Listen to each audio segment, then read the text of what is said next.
Okay, hello, Hawkeye fans. Oh my gosh, it has been an extremely long time since I've been able to say that, it feels like.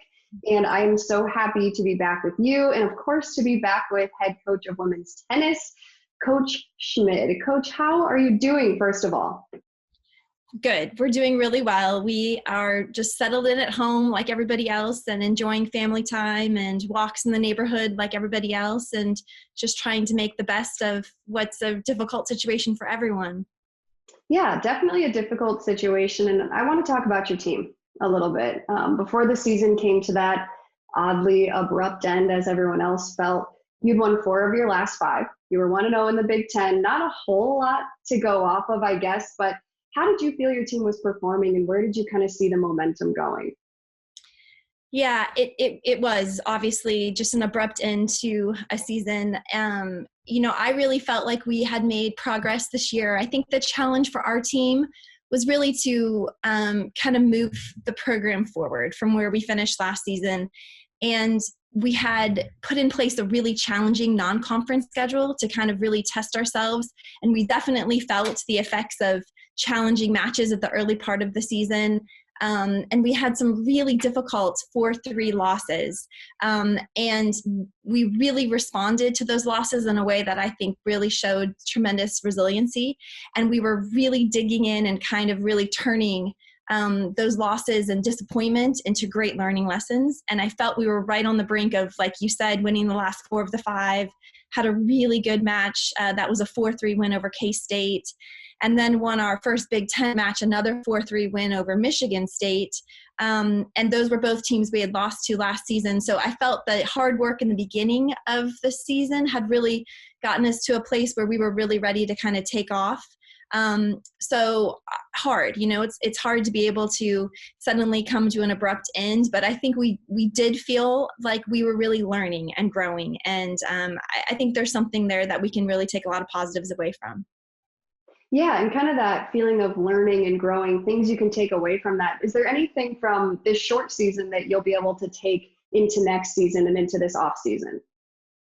For sure. I think just the whole feeling that you had left a lot of unfinished business out there. And I think that, we really felt that being able to be competitive with highly ranked national teams was where we needed to move this year. And we were definitely in every one of those battles. And to be able to get over the hump for a couple times will leave us really hungry to keep doing that and start back on that note when we get back on the tennis court next spring. So now how are you staying in contact with your team? Are you having meetings kind of looking like this one right Yeah. here? We're doing Zoom meetings. We have a meeting later today, this afternoon. We've checked in with everybody. We're keeping in touch on a text message. The team likes to play psych on their phones with each other and do some app games just to kind of stay in touch. It was jarring. The season ended really quickly. We were on our way to play Indiana on March 12th and actually had to pull over on the side of the road and kind of wrap up as a group off I-74 as we turned our Suburbans home and came back to Iowa City. And when I dropped him off here in Iowa City on the night of March 12th, I really did think that we would see each other again. And abruptly it changed and everybody really had to scatter and go home the next day. So being able to stay in touch through Zoom and text messages and FaceTime has been really, really important because nothing really prepares you for such an abrupt ending when you're so incredibly close and in the middle of being together as a team. To you, how have you now and then kind of been able to share any positive messages, or how have you been trying to lift people up and maybe lead by example through your own attitude?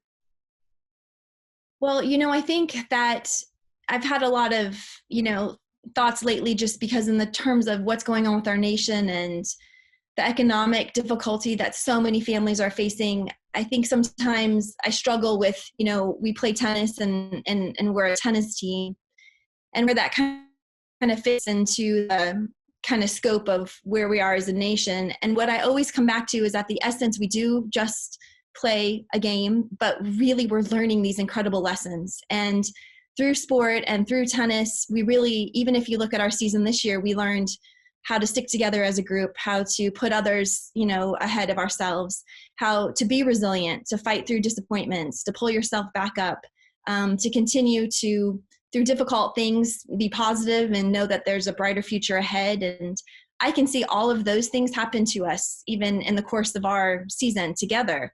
And those are so transferable to what we're going through, each individual team member and their family and our community and our nation. And I think the ability to transfer those lessons that we learn through our sports into real life situations is really one of the most meaningful things about my job. And I really have reflected on that a lot lately and think there's no better time than now to kind of make those transferable traits apply to what we're dealing with in our lives today. About you're definitely used to an extremely full schedule, especially right now at this time of year.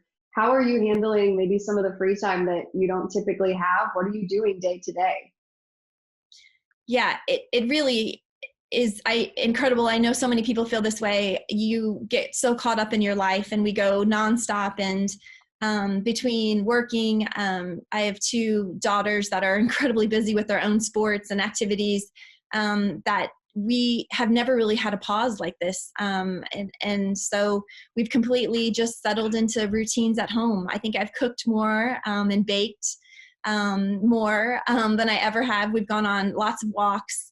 We have a golden doodle who I think we've completely worn out because he's getting more attention in walks than he's ever had. Definitely reading some books. And I'm just trying to enjoy some downtime. It definitely was very, felt uncomfortable even for a week, but I think I'm settling into it. I'm trying to do some at-home workouts or some yoga, and definitely just trying to adjust to a whole new lifestyle, which definitely makes you stop and realize that you were moving at 100 miles an hour. Yeah, absolutely. You're like, what do I do with all this bent up energy? I don't know. Yes. What am I supposed Yes. to be doing right now? I'm going to kind of put you on the spot right now. And if you don't have an answer for me right now, you can go ahead and email it to me, and then we'll put it out there. But do you have a favorite recipe that you've cooked that maybe you haven't been able to do before you had all this time that you would like to share with Hawkeye Nation? I do.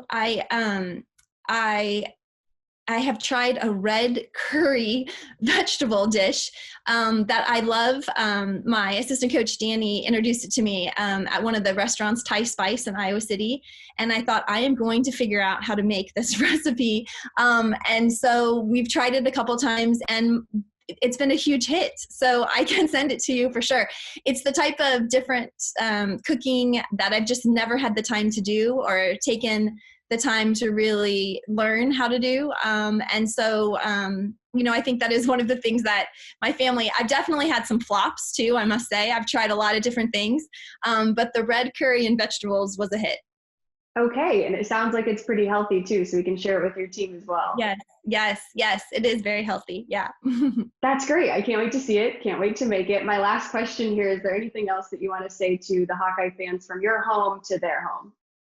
Well, I think that, there's no greater time than now for us just to be kind to each other, make sure that we're following all the guidelines of the health professionals, stay home, enjoy your family, and definitely make the most of a difficult time, and really hoping that everybody can just stay healthy.